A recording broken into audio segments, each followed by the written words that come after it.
जय Sai Ram. Welcome to बंदे हैं हम साईं के। बाबा की कृपा से आज मैं आपको एक ऐसी लीला सुनाने जा रही हूँ ना, जो एक बहुत ही दर्दनाक सी जर्नी बहुत कम ड्यूरेशन में किसी डिवोटी को मिली है। ऑब्वियसली मैं उनका नाम तो यहाँ नहीं बताऊँगी, पर उसके बावजूद बाबा का आना और कैसे बाबा उनको हाथ पकड़ के वहाँ से निकाले, ये एक्सपीरियंस उन सभी लोगों के लिए है जो इस वक्त बहुत ही टफ समय से गुजर रहे हैं।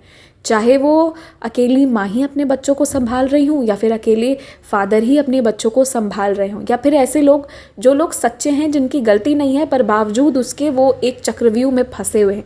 तो out there all of you those who think कि आप कैसे निकलोगे, क्या होगा, तो बाबा कैसे सोल्यूशन निकालते हैं हर प्रॉब्लम का ना, आप बस ये देखते जाना।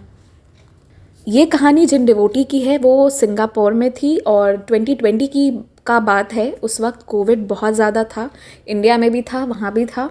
और कोरोना के समय एक तो कोविड उनके लाइफ में चैलेंज था, दूसरा ये था कि वो उस वक्त प्रेग्नेंट थी, जो डिलीवरी एक्सपेक्ट कर रही थी उनका।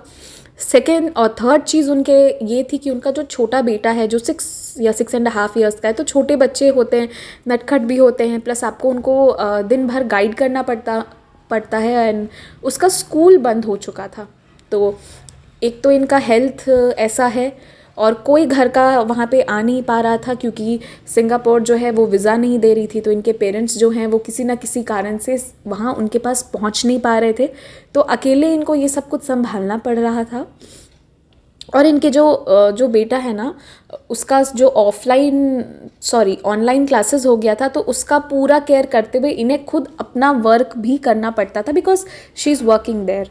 तो ये सब चीज़ें थी, तो लाइफ में बहुत चैलेंजेस थे। और इनके हस्बैंड जो इन लोगों का ध्यान बिल्कुल नहीं देते थे, वो बस अपनी दुनिया में रहना, ना बच्चे का ना इनका किसी का नहीं।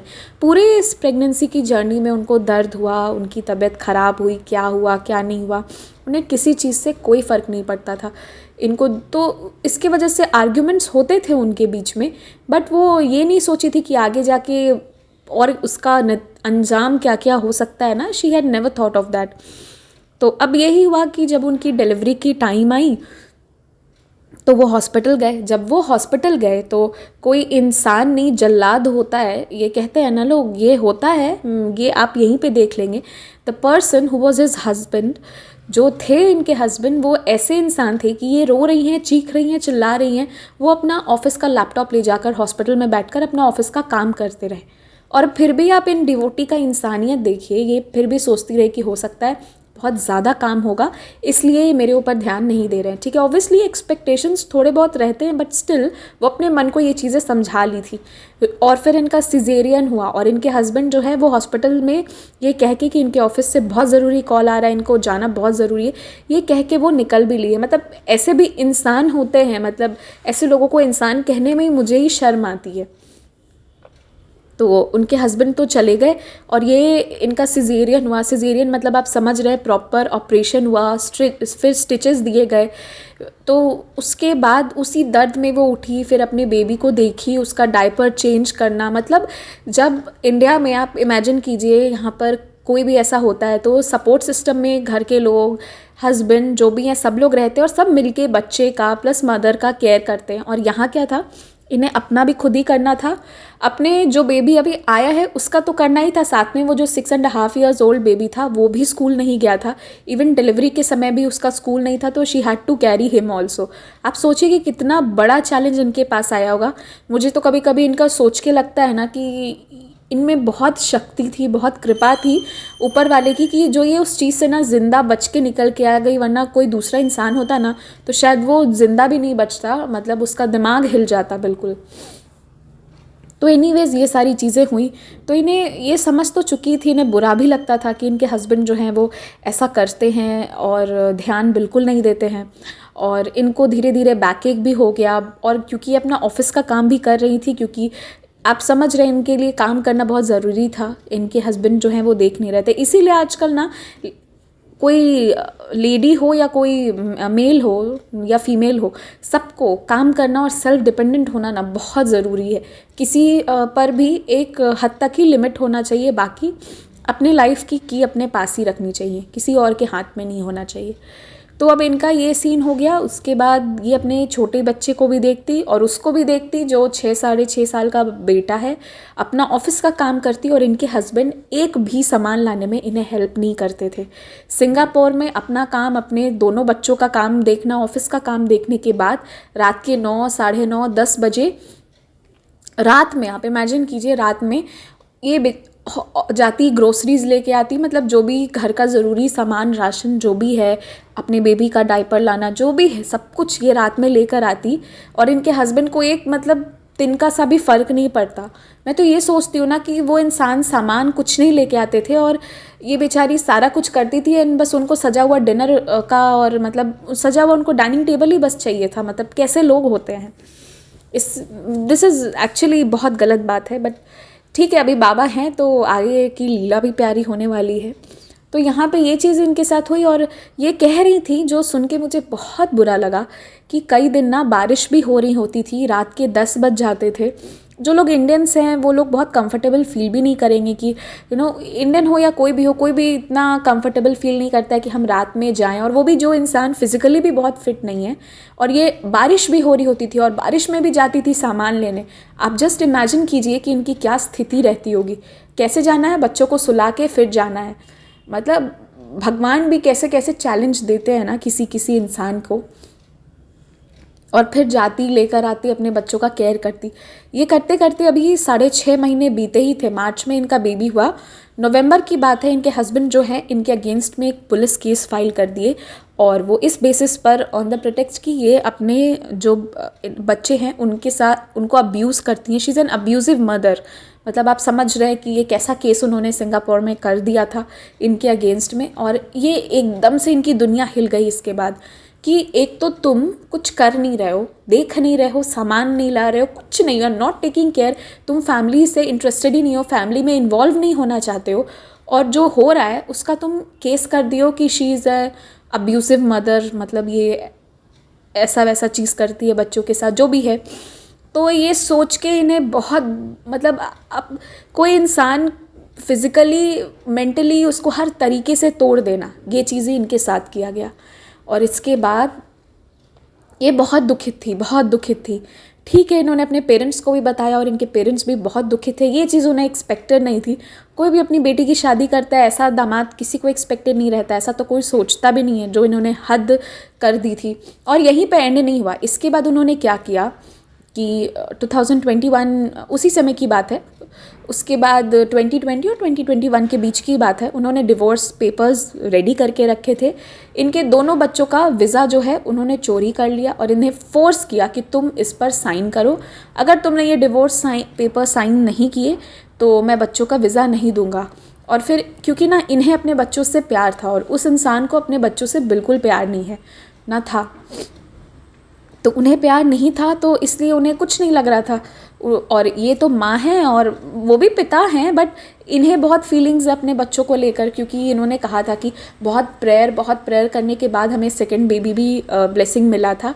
तो आप समझ रहे हैं इनका बहुत अटैचमेंट है। तो ये ना उस इंसान से, इनके हस्बैंड से बहुत प्लीड की कि प्लीज़ आप ऐसे मत करो, ऐसे रिश्ता तोड़ देना, एकदम से डिवोर्स देना। और डिवोर्स भी का पेपर्स भी वो मतलब इसलिए उनको साइन करवाने के लिए वीज़ा चोरी कर लेना, मतलब कितना टॉर्चर कर दिए। और इनका वीज़ा चोरी नहीं किए थे, ताकि इसको जाना है तो ये जाए और अपने बच्चों को छोड़ के जाएगी नहीं। मतलब इनकी कमज़ोरी को पकड़ के रख लिए थे अपने पास। तो ये बहुत परेशान थी। इनफैक्ट ये पुलिस स्टेशन में दौड़ती भागती, ये वो करती। साथ में इन्होंने उस इंसान के पाँव भी पकड़ लिए थे कि प्लीज़ मुझे प्लीज़ ऐसा आप मत करो, प्लीज़ मत करो। क्योंकि ये ना फ़्लाइट लेके खुद तो अगर वापस इंडिया आ भी जाती तो इनके बच्चों को कौन देखता, वो तो देखते ही नहीं। वो दोनों सिंगापुर में वैसे ही अकेले पड़े रहते आप। और ये तो इंसान है, ये माँ भी हैं और इंसान भी हैं साथ में। तो ये उसके बाद इन्होंने साइन करे, वो पेपर्स भी साइन किया। फिर इनका जो भी पुलिस केस और जो भी चीज़ें थी वो सब जो है धीरे धीरे करके 2021 में शांत हुई। पर ये जो भी 2021 तक में शांत हुई ना, तो जिस वक्त इन्होंने डिवोर्स के, इनके हस्बैंड ने इन पर अब्यूज़िव मदर होने का केस कर दिया था और फिर वीज़ा गायब कर ली थी, उसी समय इंडिया में, क्योंकि इनके पेरेंट्स तो सिंगापुर में नहीं थे, इनके पेरेंट्स यहीं इंडिया में थे, एक कोई जान पहचान वाला वही अक्टूबर नवंबर के समय 2020 में कहा था कि आप अपनी बेटी को बोलिए वो साईं बाबा की पूजा करे। और फिर उन्होंने सिंगापुर के ही साई मंदिर में कॉल किया था और वहाँ पे साईं बाबा की बुक मंगवाई, एक साई सच्चरित्र जी मंगवाई और साथ में कोई और बुक भी मंगवाई। और ये उसी समय से साई सच्चरित्र जी पढ़ना शुरू की और उससे भी ज़्यादा ये बाबा का ध्यान करना बहुत शुरू की। तो यहाँ बाबा की लीला इनके लाइफ में यही हुई कि इन्हें ना बाबा बहुत करेज दिए और फिर इन जंजीरों से निकाला जहाँ इनके अगेंस्ट में इतने एलिगेशंस लगे हुए थे। फिर चैलेंज यहीं ख़त्म नहीं हुआ। फिर उसके बाद मतलब ये तो बाबा का प्रेयर करना, जो भी करना, सब कुछ कर रही थी। फिर उसके बाद इनके हस्बैंड डिवोर्स लेने के बाद वो रेंटेड हाउस में रहते थे और वहाँ पे उनका कोई अपना व्हीकल भी नहीं था, क्योंकि मैंने आपको बताया था ना रात में, बारिश वाली रात में ये ग्रोसरीज लेने जाती थी, तो उनका कार या स्कूटी या कुछ भी ऐसा, कुछ भी बाइक कुछ नहीं था। इन्हें खुद पैदल चल के बारिश में भी जाना पड़ता था, ये वाली बात थी। तो इनका खुद का कार भी नहीं था, ना खुद का घर था। तो ये बहुत इनके हस्बैंड जो है उसके बाद डिवोर्स लेने के बाद वो रेंट भी देने को तैयार नहीं थे, तो इन्हें लिटरली घर से बाहर निकाल दिया गया था। तो क्योंकि लकीली इनके पास इनका जॉब था, सबको सेल्फ डिपेंडेंट होना इसीलिए बहुत ज़रूरी होता है कि अपनी ज़िंदगी की चाबी ना किसी और के हाथ में देनी नहीं चाहिए, मतलब एक लिमिट होना चाहिए उसका भी। तो ये हुआ कि इनका जो जॉब था उसके वजह से फिर इन्होंने धीरे धीरे करके लाइफ में अपने और अपने दोनों बच्चों को लेकर फिर से धीरे धीरे करके 2021 में सेटल हुई। और इस पूरी जर्नी के दौरान इनके पास साईं बाबा जब आए ना, तो ये कहती हैं कि मुझे पहले लगता था ना कि जब वो अब्यूज़िव मदर हैं, वो सब करके जब केस किया गया, फिर डिवोर्स का टाइम आया, अगर उस पॉइंट पे साईं बाबा नहीं आए होते तो इन्होंने कहा कि मैं अपने दोनों बच्चों को लेकर सोच रही थी कि कहीं ऊपर से कूद जाऊं नीचे, मतलब लिटरली मर जाने का ये सोचती थी कि कहाँ से अपनी लाइफ एंड कर दूं, because I am so much fed up of ये इंसान। और इसकी वजह से मतलब एक इंसान जो है वो कितना किसी को इतना तड़पाता है, इतना तंग कर दिया कि वो खुद और भी ज़िंदगियों के साथ बस द एंड करने की सोचता हो। मतलब कोई किसी को कितना तड़पाया होगा कि वो ज़िंदगी से बेहतर मौत समझता है। होते हैं ऐसे लोग, होते हैं, और ऐसे लोगों को ना बाबा कभी माफ़ नहीं करते। पर इनके साथ तो बाबा खड़े थे, इसलिए इनका इतनी बिगाड़ने की कोशिश की। इससे ज़्यादा क्या हो सकता है, मतलब किसी का हर तरफ से उसको तंग कर देना, चाहे उसके बच्चों का वीज़ा हटा लेना, उस पर केस कर देना, फिर ज़बरदस्ती डिवोर्स लेना, फिर घर जो है उस पर रेंट नहीं दे के उनको बाहर फेंकवा देना, लिटरली बाहर। और ये उनके पैर पकड़ी थी, लिटरली मतलब पैर पकड़ पकड़ के प्लीड की थी कि प्लीज़ आप ऐसा मत करो, प्लीज़ डिवोर्स, मतलब वो चाहती थी कि चीज़ें सॉर्ट आउट हो जाएं। बट जो इंसान रहेगा वही तो समझेगा। और उन्हें अपने जॉब का बहुत घमंड था, बिकॉज उनका बहुत सेफ़ एंड सिक्योर अच्छा सा जॉब है, तो इसलिए वो अपने घमंड के वजह से वो इनका और इन लोगों का कुछ नहीं सोचे, ही न्यू कि मैं इसका कुछ भी करूँ मेरा जॉब नहीं जा रहा है, मेरी लाइफ सेट है। तो इसलिए उन्होंने इनके साथ इतना कुछ किया। मतलब कोई किसी इंसान को इतना टॉर्चर कैसे कर सकता है। बट यकीन मानिए ऐसे लोग होते हैं, बहुत सारे लोग ऐसे होते हैं। I have seen very closely such people, तो इसलिए I could really connect with her. और फिर मतलब एक ही बात मैं बोलूँगी कि बस अपने आप को बहुत स्ट्रॉन्ग रखना है इंसान को, और बस ये कहना है अपने आप को, बार बार याद दिलाना है कि अपने साथ बाबा हैं। और जो ऐसे जल्लाद लोग होते हैं ना, जो इंसान होते ही नहीं हैं, शैतान होते हैं, उन्हें ना शादी एटलीस्ट नहीं करना चाहिए। आप अपनी ज़िंदगी ख़राब करो, दूसरों की क्यों करते हो। ये कहती हैं, मैं एक छोटे शहर से, इंडिया से बिलोंग करती हूँ। सिंगापुर जब ये गई थी तो ये अपने हस्बैंड के और मतलब एक सहारा समझ के और अपना जॉब भी करी थी, जो भी करी थी, बस ये वही था कि ये लकी इसी चीज़ के लिए थी कि इन्हें जॉब थी। अगर इनकी जॉब नहीं होती ना तो वहाँ पता नहीं इनसे वो भीख भी मंगवा दिए होते, इतने गंदे इंसान थे वो। तो इनका डिवोर्स भी हो गया, सब कुछ हो गया है। नाउ शी इज़ लाइक चलो ठीक है, अब धीरे धीरे लाइफ जो है वो मैनेज हो गई। पर मुझे ये सुन के लिटरली बहुत बुरा लगा कि कैसे लोग हैं और कैसे मिसट्रीट करते हैं किसी को, और भूल जाते हैं कई बार कि वो इस धरती पे परमानेंट नहीं आए हुए हैं। उन्हें भी एक दिन चले जाना है, मिट्टी में ही मिल जाना है। और जाने के बाद एक दिन इंसाफ, जाने से पहले इसी धरती पर इंसाफ भी होता है। जो आज उन्होंने इन्हें दर्द दिया था तो एक दिन वो उन्हें भी मिलेगा। पता है हम किसी को अगर 1% पेन देते हैं ना तो 1000 टाइम्स घूम के हमारे पास आता है। So we should be a good human being, at least human being होना चाहिए हमें। जानवर भी अपने बच्चों से प्यार करते हैं, पर आजकल के लोग बहुत बदल गए हैं, बहुत कॉम्प्लिकेटेड हैं। एंड मैं समझ सकती हूँ, बस बाबा से इतनी विनती है कि वो हमेशा इन्हें बहुत शक्ति दे, बहुत शक्ति दे। और लाइफ में ऐसे चैलेंजेस अगर दिए थे ना, तो अब इसके बदले में लाइफ में खुशियाँ भी बहुत सारी दें और उनको बहुत स्ट्रॉन्ग सपोर्ट सिस्टम दे। वो जो भी चाहती है ना लाइफ में, अपने लिए, अपने बच्चों के लिए, उन्हें सब कुछ मिले और कहीं अब कॉम्प्रोमाइज़ नहीं करना पड़े। बस मतलब अब जो उनकी ज़िंदगी हो ना, वो पहले वाली ज़िंदगी से हट के एकदम फ्रेश एंड ब्यूटीफुल हो। बस यही चाहती हूँ मैं उनके लिए भी, और जितने भी लोग इस वक्त दर्द से गुजर रहे हैं ना, कुछ लोग से तो बात भी होती है व्हाट्सएप पे, और जो भी लोग हैं सुन रहे, आई नो हम सब के साथ कुछ ना कुछ चल रहा है, कुछ लोगों के साथ बहुत ज़्यादा है। So I genuinely pray for each one of you. और बस हिम्मत रखिए, बाबा साथ में हैं। और जिनके भी अपने अपने एक्सपीरियंसेस हों, वो इंस्टाग्राम और ईमेल आईडी के थ्रू भेज ही सकते हैं। साथ में you can also connect via WhatsApp. 6206008273 is my number.